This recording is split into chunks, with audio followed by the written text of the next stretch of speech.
we can write it in the standard form way, which it's not yet. What would I have to do to this x plus 2y over x to be able to ultimately get it written like this? What needs to happen first? Split up what? Right, so if I split it into two parts, what are the parts? Good. Does that make sense, everybody? Now that's still not standard form, because what else needs to happen? Right, y and dy dx have to be on the same side. So this is the part where you watch. Okay. I let you guys go a little bit. Get with the program. Okay, so that's standard form, right? Now you can pick up what is p of x, right? What is that here? What is it? Negative 2 over x. Don't forget the negative sign is important there. It's going to mess you up if you don't include that. Negative 2 over x. So the integrating factor should be e to the integral of that. So the integral of negative 2 over x. What is the integral of negative 2 over x? Negative 2 ln x. So it's e to the negative 2 ln x. Now, to take advantage of the e and the ln, I need to get this negative 2 is in the way, right? I need to have e to the ln of something. So what do I do with that negative 2? Properties, right? This is e to the ln of x to the negative 2. So my integrating factor is just? Hurry up. What is it? 1 over x squared, x to the negative 2, right? Either way you want to write it. Okay, so now we multiply standard form by the integrating factor, and we get x to the negative 2 dy dx minus 2y over x times another x to the negative 2 equals, the other side was 1, so now it's just x to the negative 2. Okay? All right, I'm going to clean up the part in the middle there. How can I write negative 2y over x times x to the negative 2 better? Negative 2y over x cubed. Or if you want, times x to the negative 3. Either way. But we don't need to have two different x's to do different things. Oh yeah. X cubed. Okay. Equals negative, or x to the negative 2 is still on this side. Okay. All right, now, since we've multiplied through by the integrating factor, the left side should always be the derivative of the product of what two things?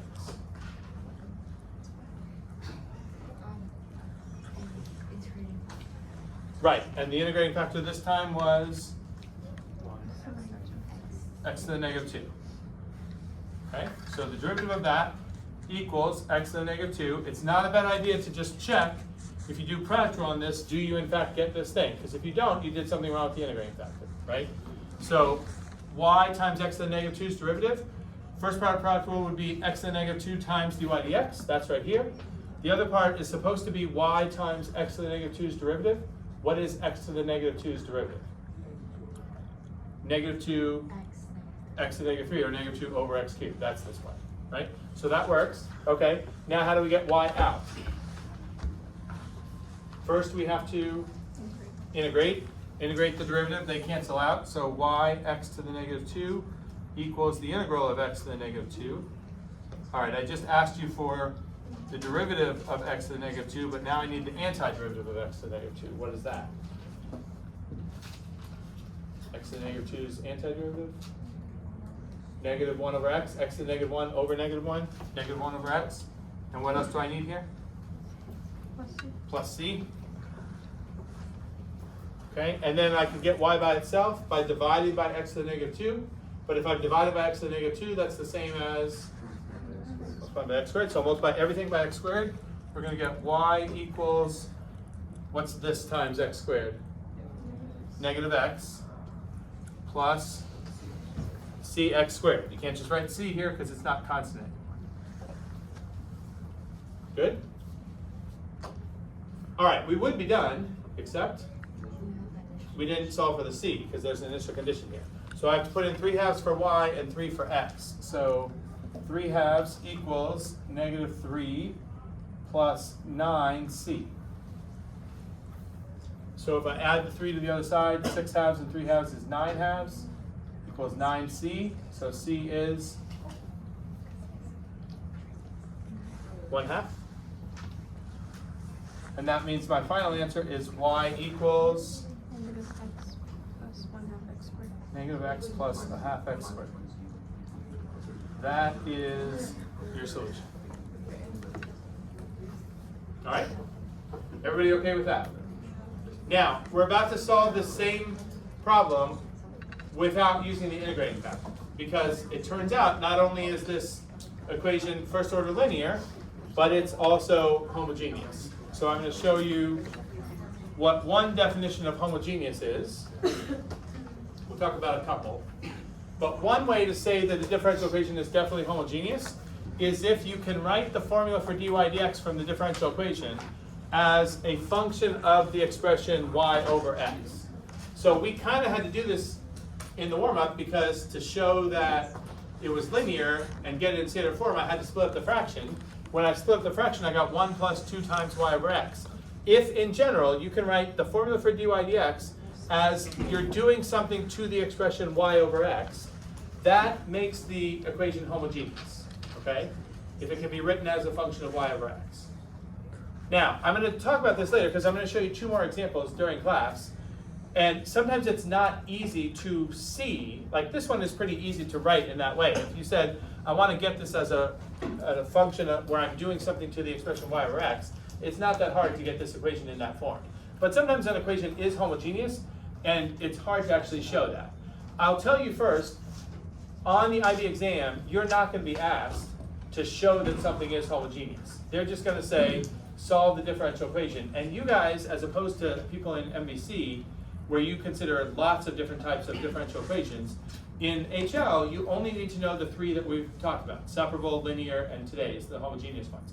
So the other 2 types, separable and linear, are easily recognizable. Like you can look at an equation and say right away, is it separable or not? And you can tell if it's linear or not by what's being done to the y. So if you see an equation and you say, I know that's not separable or linear, let's say you have like a y squared in there, that would automatically kick out linear. And if you see like there's no way to separate the x's and the y's, and they're asking you to solve it, then it has to be homogeneous, okay? You don't have to show that it's homogeneous. But the technique for homogeneous, this is the important part that you guys need to know, what's in the box here. If it's a homogeneous differential equation, the way you solve it is you make a substitution, and it's the same substitution every time. You replace y with vx, okay? And v is some function of x that we don't know yet. But if you replace the y with the expression vx, and because you're replacing y with vx, you're trying to write this equation in terms of v and x instead of y and x. So you're also going to have to substitute for the dy dx. But if we know what y is in terms of x, then we can get what dy dx is in terms of x. Okay, it'll have x's and v's in it. The result of doing this, if you do this to a homogeneous equation, you will get a new differential equation with the variables v and x that will always be separable. So that means once you take this step, if you're applying this to a homogeneous differential equation and you make this substitution, you end up with a separable equation, meaning something you already know how to solve from VC. It's just that the variables now are v and x instead of y and x. Okay? So you'll solve the separable equation the way you know how, but at the end, you're going to have to get your solution back in terms of what 2 variables, y and x. You'll have v's and x's, so the v's will have to be replaced by what, according to this? What is v equal to? Y over x. That's where this comes from, okay? If you can write this as a function of y over x, it means, since y is going to be vx, that dy dx is actually just a function of v. And that's the fact that the right side of the differential equation is going to only have v in it is what makes the equation turn out to be separable. Okay? Okay. So we're going to solve the warm-up using the homogeneous technique instead of the linear technique. Okay? So I'm going to start with letting y be vx. That means everywhere I see a y, there's only one of them here, I put vx. but you also have to substitute for dy dx. So if y is vx, and v is not a constant, it's a function of x, how do we get an expression for dy dx? What rule would I have to be using? Product rule, okay? So if you apply product rule to vx, what do you get? First half is like x dv dx, okay? And then the other half would be v, what's the x dx though? 1. So it's v times 1, like v, this function, times the derivative of x, 1, plus x times the derivative of v, which is dv dx. So this is what dy dx will always be in a homogeneous equation, because y is always going to be vx, so dy dx will always be that. Okay? So you will put this whole thing, v plus x dv dx, in place of the dy dx, and on this side, wherever you see y's, they get replaced by vx. And when you do that, this is what it will look like in this problem.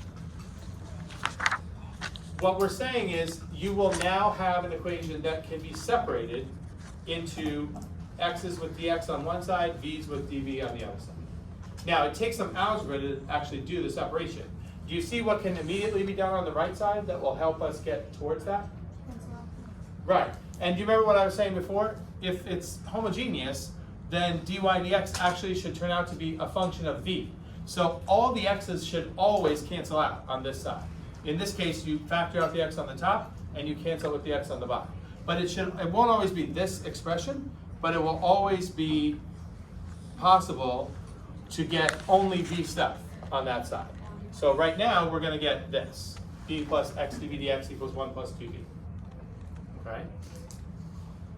Now, because the left side, dy dx, is always going to be this expression, there's always going to be a v by itself, and this thing is now all in terms of v, the next thing you want to do is bring this lone v over to this side, okay? Because you want to get a function of v on one side, and then we're only going to have, since the x's are all gone over here, the only x we're going to see is this x.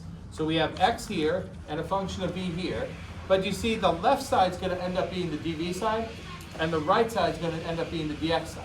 So the v function's in the wrong place, and the x is in the wrong place. We're going to have to flip those around.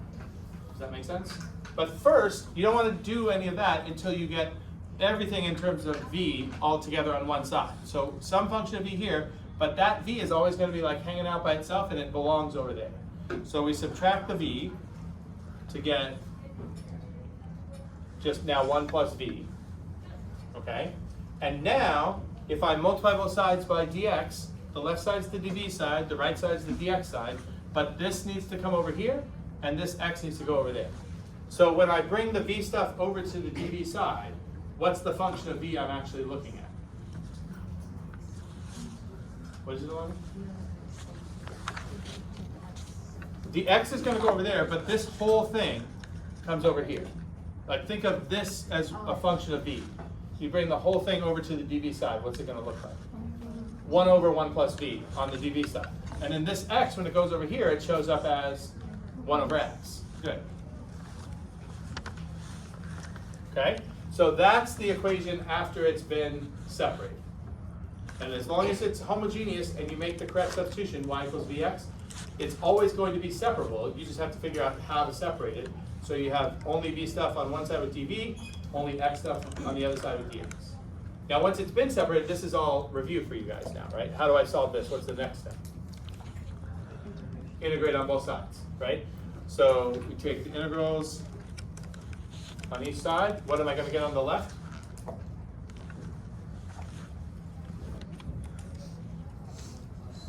ln 1 plus v, and on the right, ln x, and then I need something else somewhere, a plus c. Usually we have that on the right. Okay? All right, now this is technically a solution. It can't be our final solution though, in this problem for 2 reasons. Do you see what's wrong with leaving this here, Connor? Right, that's the big thing. That's always going to be the case, right? This is in terms of v and x, and our original problem was in terms of y and x, so you can never leave the v's as part of your final answer. So when you get to this point, you can replace the v's. Since y was vx, v we said is y over x. So I have to put the y over x in here for sure. Okay. In this problem, I also have to do something else. Right. And the initial condition, I don't have it on this slide, but it was like y of 3 equals 3 halves. Those are x and y's. So you can't even do that until you get the v's out and the y's and x's in. You don't have a v value, right? Okay. The other thing that you might be asked to do, but you shouldn't do it unless you're asked. I am going to do it in this case because it'll match the way we wrote the solution on the warm-up. What am I talking about? Explicit solution, okay? Don't get an explicit solution in these unless you're asked to do it, okay? On the homework, I tell you on each problem, get an explicit solution or an implicit solution is fine, okay?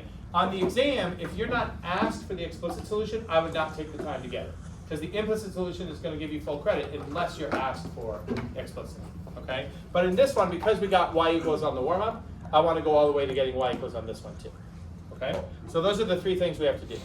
Now, I'm starting here to get v out, but I have a typo on this line. You see what I forgot? I'm missing the ln right here. Yeah. Okay. Okay. So e to the left equals e to the right, right? If I do e to each one of these, I end up with absolute value of 1 plus v over here, and this is e to the ln x, that's just absolute value of x, and e to the c is that c, right? I don't know. I assume it doesn't make a difference when we plug in y over x or v before we use. Right, you could do that. I sort of arbitrarily choose the time when I put the y over x into the v. It could be done at any time. It's got to happen before we solve for the c though, because we don't have a v value. Okay, so I think I don't quite do it yet. Let me see. Yeah, I didn't do it yet. What did I do here? What happened from here to here? Took away absolute value. What happens when you do that? What's that? Absorbing the constant. Yeah, what gets absorbed in there? Sign. Right, plus or minus, right? And that's just part of the C then, okay? Here's where I did what Anand said I need to do at some point, right? I did it here, replace the v with y over x. And then, I think I keep going with getting y by itself here. Nope, this is where I solve for the c. So I'm going to put 3 in for x and 3 halves in for y. So I get this. That simplifies to this. So what's c?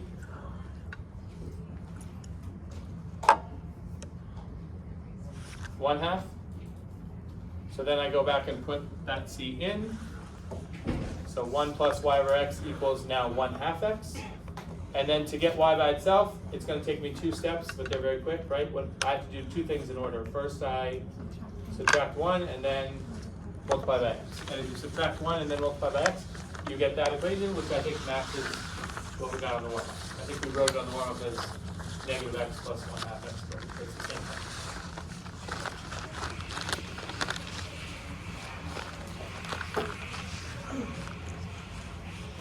Okay, how are we doing? All right? Okay. All right, now, I want to show you another example. And I want to do this because I don't want you to get too fixated on this fact that, like, what defines a homogeneous differential equation is that you can write dy dx in terms of y over x. So this one turns out to be homogeneous. Okay, it is something that could be written in terms of y over x. But algebraically, it's this, unlike the first one, it's not that easy to see how you would get this written as something where you're manipulating the expression y over x. So I'm going to show you something else. There's a lot of information coming up on this slide. You don't have to write it all down if you don't want to. You can just listen to what I'm saying. And there is also, I'm going to give you like a shortcut through what this like official math coming up is. In multivariable, I think Ms. Getz shows some of the same stuff. And she might even go into more detail with this because it can help out in other situations down the road, but they're not things that we're going to encounter in terms of the limited stuff that IB asked you about.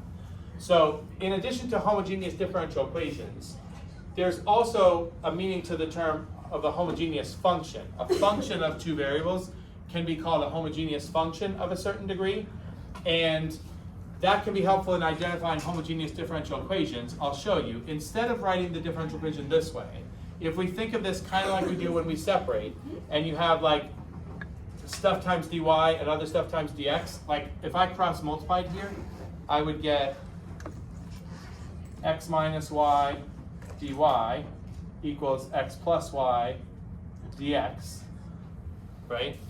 If I want to move all of that stuff to one side, I could write it as x plus y dx minus x minus y dy equals 0, or x plus y dx plus y minus x dy equals 0. Okay, and then down here, I'm calling this function my m function, and this function my n function. And you can say that a function is homogeneous of a certain degree if you plug in, like for my m function, if I plug in t times x and t times y into the function, I would get tx plus ty, which is equal to t times x plus y, which is t times my original function. And you could do the same thing for n, right? So when you plug in tx and ty into both of these functions, you end up with t to the first times the original function, which means both m and n are homogeneous of degree 1. And if both your in a differential equation, if both your functions are homogeneous of the same degree, then the whole differential equation is homogeneous. Which is another way of saying that it's possible to write this in this form, even if you can't see the way to get it written in that form. Now, like I said before, IB is not going to ask you to justify that a differential equation is homogeneous. They're just going to say, solve this differential equation. And they may not tell you that it's homogeneous. So you would have to say, okay, if I'm solving it, is it separable, in which case I know one technique to use? Is it linear, in which case I use the integrating factor technique? Or is it homogeneous, where I have to use the substitution technique, y equals vx? If you guys will be able to get away with the idea that if you look at this, so if you look at, if this was given here, and they just said solve that, do you see right away it's not separable? The x plus y and the x minus y, you're not going to be able to separate the x's from the y's. So separable's out. It's also not linear. Can you tell me why it's not linear? Can you give me one reason why it's not linear? What do we say? There's like restrictions on what can happen with the y if it's linear, right? Do you see something I'm doing here with y that removes it from being linear? Right, I have a y to the first, but I'm also dividing by y. As soon as I'm dividing by y, there's like an element of a y to the negative 1 in there, right? That's enough to mess up linear, right? If y is to any other power, if it's inside an exponential function or a trig function or something, it's not linear. You can only have y to the first. So you know this is not linear or separable. So it has to be homogeneous. So you don't have to write any of that. You can just say, that's homogeneous, so I'm going to do the y equals vx. Okay? I'll tell you one more thing about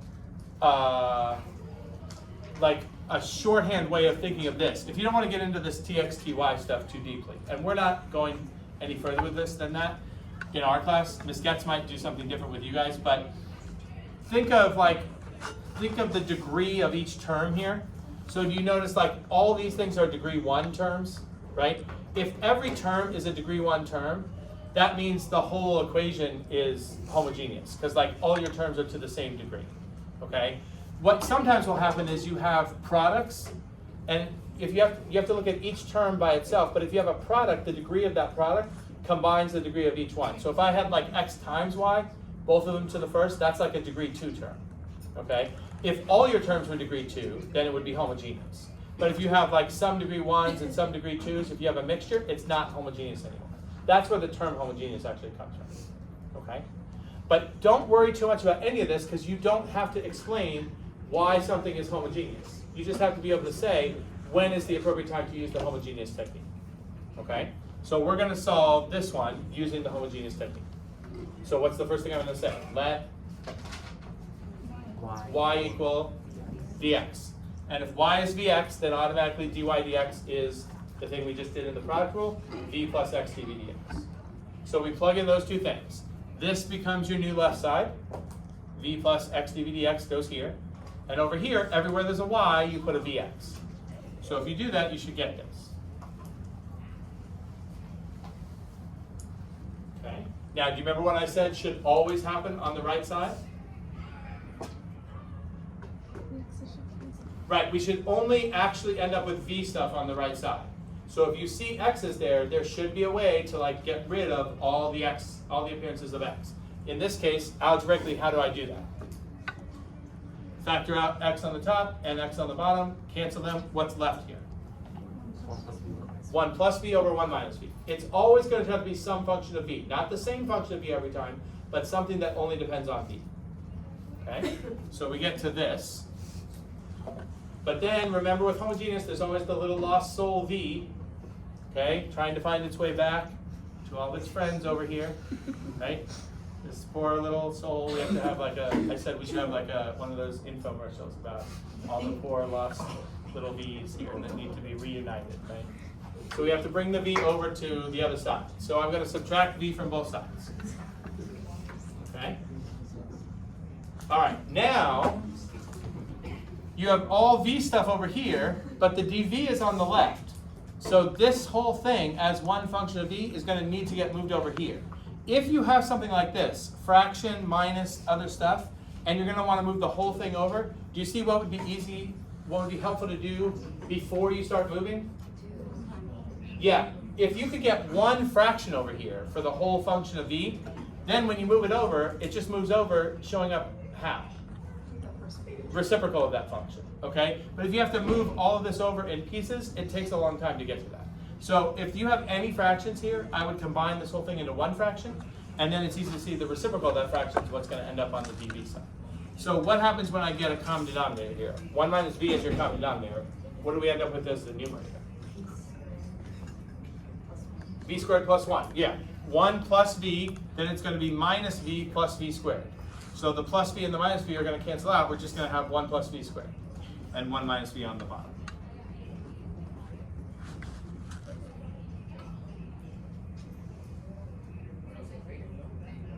Okay. All right. So the dv is going to stay. The dx comes over here. But then each of these functions has to get flipped, right? So 1 minus v over 1 plus v squared belongs on the dv side. And on the dx side, we just have 1 over x. Okay? All right, now it's a separable differential equation that has already been separated. So what's the next step? Integrate. All right, I'll take care of the one on the right. You guys have had a hard day. I'll take care of the one on the right. The integral of 1 over x is ln x plus c. Okay, there's like 25 of you in one of these, so I feel like we split that equally. Okay, talk to me about integral of 1 minus v over 1 plus v squared. This is why we did the integration stuff first. Right?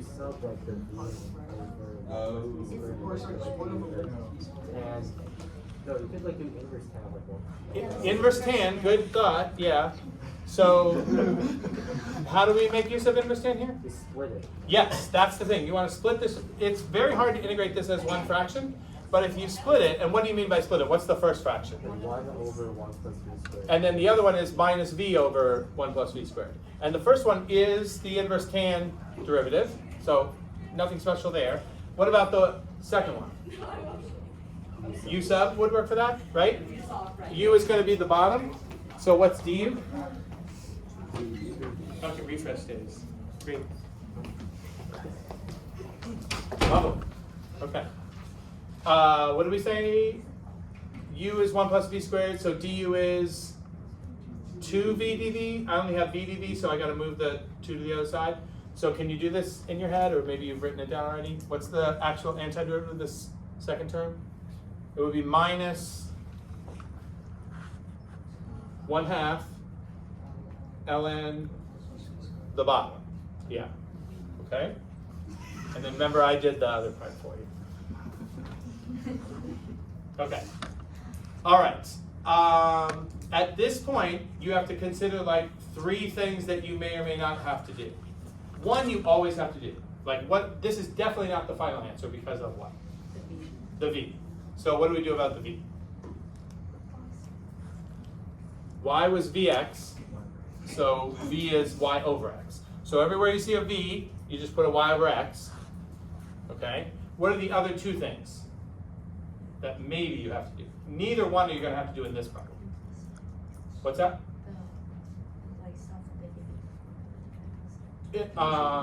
Wait, I think, okay, yeah, if there was an initial condition, then we would have to solve for the C, but there isn't one, so we're going to leave it general. And then the other thing you only need to do if you're asked is get y by itself. Do you see, once I do this, there is no way they're going to ask you to get y by itself on that one, okay? The y is inside an inverse tan and also inside an ln. Algebraically, I can't think of any way that you would successfully get y out of all that stuff. Yeah, so this would be one where they would not ask you for an explicit. You should not spend any time trying to get explicit because it's not gonna, all the work you're going to spend is probably not gonna lead to a good result and is not earning you any more points, okay? So we would just stop there. That's good for that last, that one. I'm gonna do one more with you, okay? Okay, so here's another one. Now, what if I didn't tell you that we were doing homogeneous here? If you were saying, okay, I have to solve this, it could be any one of the three types, can we rule out the other two types? Is it separable? What's keeping it from being separable? I mean, the 2xy here, we could move like an x without having to move a y or vice versa, right? That part is okay. This is the thing that's a problem, right? You have y squared minus x squared. If you move, that factors, but it factors into a term that has x and y and another term that has x and y, right? Connected by pluses and minuses. You can't separate those. So it's not separable. Right away you should say it's not linear. Why? There's a y squared. Like as soon as you see that, you know it's not linear, okay? But the homogeneous thing, if you couldn't rewrite this as like something being done to the expression y over x, this is where I was talking about, if you look at the degree of every term, do you see this is second degree, this is second degree, and this is like a combined second degree. You have one from the x and one from the y. Since they're all second degree, that's what makes it homogeneous, okay? So if it's homogeneous, we just go right to let y equal vx and move on from there. dy dx is that thing. So plug in those two things. This is our thing that took the place of dy dx. Over here, everywhere there's a y, and there are two y's, I put a vx. So this y squared is v squared x squared, and down here, 2x times another vx is 2vx squared. Okay, what's supposed to happen on the right? You should end up with only v stuff, right? How do you get that here? Factor out the x squared on the top, and it's going to cancel with the x squared on the bottom, leaving you with? Squared minus 1 over 2v. Good. Okay. Next, we have to remember the poor, unfortunate little soul, lonely v. Yeah. Yeah. So move the v over there. Okay. So I have v squared minus 1 over 2v minus v. Again, it's this whole thing's going to need to get moved back to this side now that it's been combined. It's going to be easier to move it if it's combined into one fraction. So I want a common denominator here, which is 2v. So I have to multiply this v by 2v. That's going to give me v squared minus 1 minus 2v squared. That's why this v squared is now negative, right? And then this minus 1 is that minus 1. Okay. Now we rearrange. The v stuff needs to come over to the left. The x on the left needs to go over to the right. So I'm going to get this. Now you might look twice at that. Do you notice what happened? I kept the negative on the right side. Do you see? It doesn't matter, right? The constants can go anywhere. I did it this way because I have to think more about how am I going to integrate this than how am I going to integrate this. Negative 1 over x is just as easy to integrate as 1 over x. But if having the negative over there makes it easier to see what I should do here, maybe it's worth it. It actually doesn't, the negative over here doesn't make it any more, it's not any harder if the negative's in there, but it might be easier to notice what you have if you didn't have to worry about the negative. What's that? Oh, really? Oh, all right, since you're so quick on your toes, Lonnie, I'll do that. I will choose u substitution here. U is the bottom, du is exactly the top, right? So this in u form would just be 1 over u, so the integral is ln u, so it's ln the bottom. So The left side should be ln of v squared plus 1. You guys have to do the right side. What is the right side? Negative ln x. And then we have to throw in a plus c. Okay. All right, there we go. All right, now what? James. Okay, sure. If I do e to, this is going to mess me up a little because I have e to the negative ln x. I need to just have e to the ln of something. So what do I want to do with that negative? So it's e to the ln of x to the negative 1, which means I'm just going to get x to the negative 1 there, right? Okay. So, oh, I actually, before I did that, do you see what I did in the middle there? That's where I replaced the v. You could, as long as we do have an initial condition, so I'm going to have to use the x and y at some point. I can't do the initial condition until I've replaced the v, but it wouldn't matter if you got v by itself first and then replaced it. Okay. Okay. Next, what did I do there? Dropped out to a value, which is going to create a plus or minus. Where did that go? I don't see a plus or minus. Oh no. Oh, it's okay. It's in the C. Phew. Okay. What did I do next? You would think I would do the initial. I'm very arbitrary about where I decide to do these things, right? So I am actually getting y by itself here, right? Move the 1, multiply by x squared. Okay. Now you would think if I did that, what's probably my next step? What's that? Actually, that is, but I would think I would have led you to, I would think you would think my next step would be y equals, right? And then I would get this. But you're going to have a reverse on that because I'm not going to have anywhere to. All right, I actually got the C right now, as Andrew predicted. Okay, so what is the C at this stage? What did someone say? 10. Okay, 10. So then I put that back in, right? So now I'm back to where I was here, but C is 10. So now y equals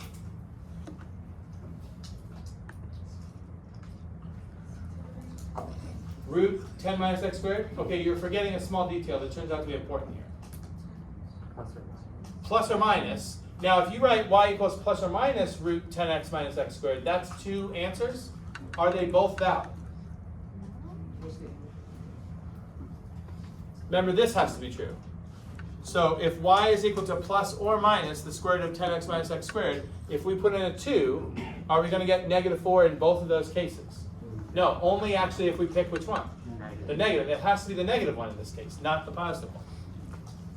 Okay? All right, and that's it. Okay? All right, so I have practice for you.